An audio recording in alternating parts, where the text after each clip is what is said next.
সফলতার কোনো শর্টকাট হয় না, হয় অনেক কাঠখড় পুড়িয়ে জীবন যুদ্ধের প্রতিটি অধ্যায়ে নিজেকে প্রমাণ করে করে একটু একটু করে আপনি সফল হবেন, একটু একটু করে আগাবেন। ইটস এ জার্নি, এটা কোনো ডেস্টিনেশন নয়।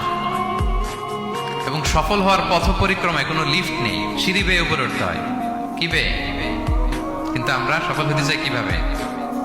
ডাইরেক্ট 100 তলায় আমি সফল, উপরে সবার উপরে আমি, এইভাবে চাই সফলতাটা।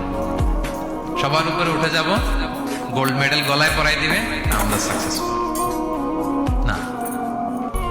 সফলতার রাস্তায় কোনো লিফট থাকে না। কি দিয়ে উঠতে হয়?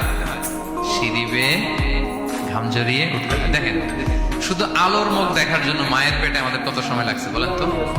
জাস্ট একটু লাইট, হ্যাঁ, 9 মাস 10 মাস সময় লাগছে শুধু একটু আলো দেখবো আমরা।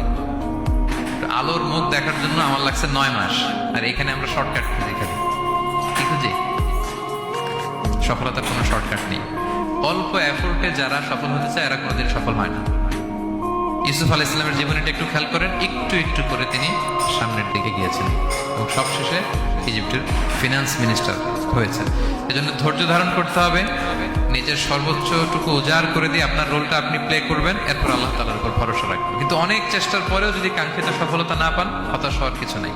কারণ বিশ্বাসীর সফলতা শুধু দুনিয়াতে না, বিশ্বাসীদের সফলতা আখিরাতে।